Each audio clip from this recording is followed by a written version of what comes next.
ಕರ್ನಾಟಕಕ್ಕೆ Tamil Nadu big shock. ಕೆಂಪೇಗೌಡರ ಉದ್ದೇಶಕ್ಕೆ ಕೊಡಲೇಪೆಟ್ಟು. ರಾಜಧಾನಿ ಬೆಂಗಳೂರಿನ ಲಾಭ ತಮಿಳುನಾಡಿಗೆ. ಕರ್ನಾಟಕ ಹಾಗೂ ತಮಿಳುನಾಡಿನ ಮಧ್ಯ ಸದ್ಯ ಏರ್ಪೋರ್ಟ್ ನಿಲ್ದಾಣಕ್ಕಾಗಿ ಪೈಪೋಟಿ ಏರ್ಪಡ್ತಾ ಇದೆ. ಇಂಡಿಯಾ ಅಲೈನ್ಸ್ ನಲ್ಲಿ ಬಾಯಿ ಅನ್ನುವಂತಹ ಡಿಎಂಕೆ ಸದ್ಯ ಸಿದ್ದು ಸರ್ಕಾರಕ್ಕೆ ಗುನ್ನವನ್ನ ಇಡೋಕೆ ಸ್ಕೆಚ್ ಹಾಕಿದೆ. ಅಷ್ಟಕ್ಕೂ ತಮಿಳುನಾಡಿನ ಸಿಎಂ ಸ್ಟಾಲಿನ್ ಮಾಡಿರುವಂತಹ ಮಾಸ್ಟರ್ ಪ್ಲಾನ್ ಏನು ಅಂತೀರಾ? ಇಲ್ಲಿದೆ ನೋಡಿ ಡೀಟೇಲ್ಸ್. ರಾಜ್ಯದ ಗಡಿ ಭಾಗವಾದಂತಹ ಹೊಸೂರಿನಲ್ಲಿ ತಮಿಳುನಾಡಿನ ಸರ್ಕಾರ ವಿಮಾನ ನಿಲ್ದಾಣ ನಿರ್ಮಾಣಕ್ಕೆ ಹೊರಟಿದೆ. ಈ ಬಗ್ಗೆ ತಮಿಳುನಾಡಿನ ಸಿಎಂ ಎಂಕೆ ಸ್ಟಾಲಿನ್ ವಿಧಾನಸಭೆಯಲ್ಲಿ ಘೋಷಣೆಯನ್ನ ಮಾಡಿದ್ದಾರೆ. ಕೈಗಾರಿಕಾ ಹಬ್ ಆಗಿರುವಂತಹ ಹೊಸೂರು ಪ್ರಮುಖ ಹೂಡಿಕೆಯನ್ನ ಆಕರ್ಷಿಸಿ ವೇಗವಾಗಿ ಬೆಳವಣಿಗೆ ಆಗ್ತಾ ಇದ್ದು, ಇಲ್ಲಿನ ವಿಮಾನ ನಿಲ್ದಾಣ ಬೆಂಗಳೂರಿನ ಎಲೆಕ್ಟ್ರಾನಿಕ್ ಸಿಟಿ ಭಾಗದ ಜನರಿಗೆ ಹತ್ತಿರವಾಗಲಿದ್ದು, ಕ್ರಮೇಣ ಕೆಂಪೇಗೌಡ ಅಂತಾರಾಷ್ಟ್ರೀಯ ವಿಮಾನ ನಿಲ್ದಾಣಕ್ಕೆ ಪ್ರಯಾಣಿಕರು ಕಾರ್ಗೋ ಸೇವೆ ಕಡಿಮೆಯಾಗುವಂತಹ ಆತಂಕವಿದೆ. ಕರ್ನಾಟಕ ಸರ್ಕಾರವು ಎರಡನೇ ಅಂತಾರಾಷ್ಟ್ರೀಯ ವಿಮಾನ ನಿಲ್ದಾಣ ನಿರ್ಮಾಣಕ್ಕೆ ಜಾಗದ ಹುಡುಕಾಟವನ್ನ ನಡೆಸುತ್ತಿರುವಂತಹ ಇದೇ ಹೊತ್ತಿನಲ್ಲೇ ತಮಿಳುನಾಡಿನ ಸರ್ಕಾರವು ಸಿಲಿಕಾನ್ ಸಿಟಿ ಬೆಂಗಳೂರಿಗೆ ಸನಿಹದಲ್ಲಿರುವಂತಹ ಹೊಸೂರಿನಲ್ಲಿ ಅಂತಾರಾಷ್ಟ್ರೀಯ ವಿಮಾನ ನಿಲ್ದಾಣವನ್ನ ನಿರ್ಮಿಸಲು ಹೊರಟಿದೆ. ಬೆಂಗಳೂರಿನ ಅಂತಾರಾಷ್ಟ್ರೀಯ ಪ್ರಯಾಣಿಕರನ್ನ ದೃಷ್ಟಿಕೋನದಲ್ಲಿ ಇಟ್ಕೊಂಡೇ ಹೊಸೂರಿನಲ್ಲಿ ಸುಮಾರು 2,000 ಎಕರೆ ಜಾಗಗಳಲ್ಲಿ ಅಂತಾರಾಷ್ಟ್ರೀಯ ವಿಮಾನ ನಿಲ್ದಾಣವನ್ನ ನಿರ್ಮಿಸುವುದಾಗಿ ತಮಿಳುನಾಡಿನ ಸಿಎಂ ಎಂಕೆ ಸ್ಟಾಲಿನ್ ಅವರು ಘೋಷಣೆಯನ್ನ ಮಾಡಿದ್ದಾರೆ. ವರ್ಷಕ್ಕೆ 3 ಕೋಟಿ ಪ್ರಯಾಣಿಕರು ಸಂಚಾರ ಸಾಮರ್ಥ್ಯವನ್ನ ಹೊಂದಿರುವಂತಹ ವಿಮಾನ ನಿಲ್ದಾಣ ಇದಾಗಲಿದೆ ಅಂತ ತಮಿಳುನಾಡಿನ ವಿಧಾನಸಭೆಗೆ ತಿಳಿಸಿದ್ದಾರೆ. ಹೊಸೂರಿನಿಂದ ಕೆಂಪೇಗೌಡ ಅಂತಾರಾಷ್ಟ್ರೀಯ ವಿಮಾನ ನಿಲ್ದಾಣ 73 ಕಿಲೋಮೀಟರ್ ದೂರದಲ್ಲಿ ಇದೆ. ರಾಜಧಾನಿ ದಕ್ಷಿಣ ಭಾಗದ ಪ್ರದೇಶಗಳಿಗೆ ಹೊಸೂರು ಸಮೀಪದಲ್ಲಿದೆ. ನಗರದ ಅವಿಭಾಜ್ಯ ಅಂಗವಾಗಿರುವಂತಹ ಎಲೆಕ್ಟ್ರಾನಿಕ್ ಸಿಟಿ ಸೇರಿದಂತೆ ಆ ಭಾಗದ ಜನರಿಗೆ ಕೆಂಪೇಗೌಡ ಅಂತಾರಾಷ್ಟ್ರೀಯ ವಿಮಾನ ನಿಲ್ದಾಣಕ್ಕಿಂತ ಉದ್ದೇಶಿತ ಹೊಸೂರು ವಿಮಾನ ನಿಲ್ದಾಣವು ಸಹಜವಾಗಿ ಸನಿಹದಲ್ಲಿ ಇದೆ. ಸಂಚಾರದ ಸಮಯ ಕೂಡ ಕಡಿಮೆಯಾಗುತ್ತೆ. ಪರಿಣಾಮ ನಗರದ ದಕ್ಷಿಣ ಹಾಗೂ ಪೂರ್ವ ದಿಕ್ಕಿನಲ್ಲಿರುವಂತಹ ಪ್ರದೇಶಗಳ ಜನರು ದೇಶ ವಿದೇಶಗಳ ಪ್ರಯಾಣಕ್ಕೆ ಹೊಸೂರು ವಿಮಾನ ನಿಲ್ದಾಣವನ್ನೇ ಅವಲಂಬಿಸಲಿದ್ದಾರೆ.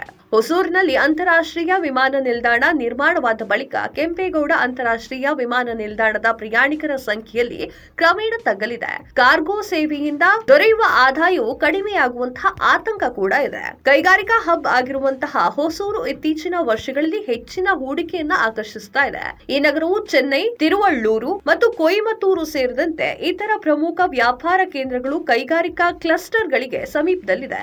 ಅಲ್ಲದೆ ಆಟೋಮೊಬೈಲ್ ಹಾಗೂ ಲಾಜಿಸ್ಟಿಕ್ಸ್ ಎಲೆಕ್ಟ್ರಾನಿಕ್ ಕೇಂದ್ರವಾಗಿ ಹೊರಹೊಮ್ಮಲಿದೆ. ಇಲ್ಲಿ ಅಂತಾರಾಷ್ಟ್ರೀಯ ವಿಮಾನ ನಿಲ್ದಾಣ ನಿರ್ಮಾಣವಾದರೆ ಹೊಸೂರು, ಕೃಷ್ಣಗಿರಿ, ಧರ್ಮಪುರಿ ಅಭಿವೃದ್ಧಿ ಹೊಂದಲಿದೆ. ಹೊಸೂರಿನಲ್ಲಿ ಈಗಾಗಲೇ ಉಡಾನ್ ಯೋಜನೆಯಡಿ ತಾಲಿ ವಿಮಾನ ನಿಲ್ದಾಣ ನಿರ್ಮಿಸಲಾಗಿದೆ.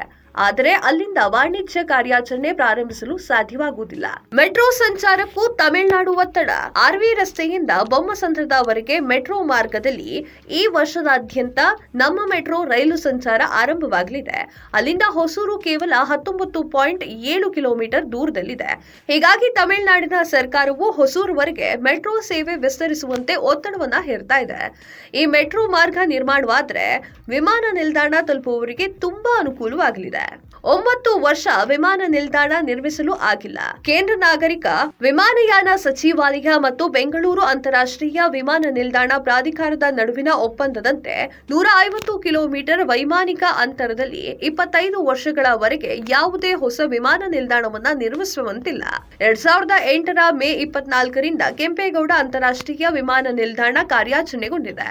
2033ಕ್ಕೆ ಈ ಒಪ್ಪಂದದ ಅವಧಿ ಮುಕ್ತಾಯವಾಗಲಿದೆ. ಹೀಗಾಗಿ ತಮಿಳುನಾಡಿನ ಸರ್ಕಾರವು ಅಂತಾರಾಷ್ಟ್ರೀಯ ವಿಮಾನ ನಿಲ್ದಾಣವನ್ನ ಕಾರ್ಯಾರಂಭಗೊಳಿಸಲು 9 ವರ್ಷಗಳು ಕಾಯುವುದು ಅನಿವಾರ್ಯವಾಗಿದೆ. ಒಂದು ವೇಳೆ ಹೊಸೂರಿನಲ್ಲಿ ಅಂತಾರಾಷ್ಟ್ರೀಯ ವಿಮಾನ ನಿಲ್ದಾಣ ನಿರ್ಮಾಣವಾದರೆ ಐಟಿ ಕಂಪನಿಗಳು, ಆಟೋಮೊಬೈಲ್ ಇಂಡಸ್ಟ್ರಿಗಳು, ಎಂಎಸ್ಎಂಇಗಳು ಹೊಸೂರಿಗೆ ಶಿಫ್ಟ್ ಆಗಬಹುದಾಗಿದೆ. ಯಾಕಂದ್ರೆ ಬೆಂಗಳೂರಿಗೆ ಹೋಲಿಸಿದ್ರೆ ಅಲ್ಲಿ ಲ್ಯಾಂಡ್ ಕಾಸ್ಟ್ ಕೂಡ ಕಮ್ಮಿ ಇದೆ, ಹಾಗೆ ಲೀವಿಂಗ್ ಕಾಸ್ಟ್ ಕೂಡ ಕಮ್ಮಿ ಆಗಿದೆ.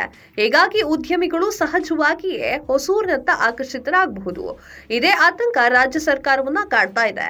ಇದೇ ಕಾರಣಕ್ಕೆ ಹೊಸೂರಿಗೆ ಮೆಟ್ರೋ ಸಂಪರ್ಕವನ್ನ ಕಲ್ಪಿಸುವಂತೆ ತಮಿಳುನಾಡು ಮನವಿಯನ್ನ ಮಾಡಿದ್ರು ಸಿದ್ದು ಸರ್ಕಾರ ಆಸಕ್ತಿಯನ್ನ ತೋರ್ತಾ ಇಲ್ಲ. ರಾಮನಗರ, ತುಮಕೂರು ಭಾಗಗಳಲ್ಲಿ ಅಂತಾರಾಷ್ಟ್ರೀಯ ವಿಮಾನ ನಿಲ್ದಾಣ ನಿರ್ಮಿಸಿದ್ರೆ ಬೆಂಗಳೂರಿನ ಹೊರಭಾಗದಲ್ಲೂ ಕೂಡ ಕೈಗಾರಿಕಾ ಚಟುವಟಿಕೆಗಳಿಗೆ ಉತ್ತೇಜನ ಸಿಗಲಿದೆ. ಸಿಟಿಗಳ ಅಭಿವೃದ್ಧಿಗೆ ಸಹಕಾರವಾಗಲಿದೆ. ರಾಜ್ಯ ಸರ್ಕಾರ ಕೂಡಲೇ ಈ ದಿಶೆಯಲ್ಲಿ ಕಾರ್ಯಪ್ರವೃತ್ತವಾಗಬೇಕಿದೆ.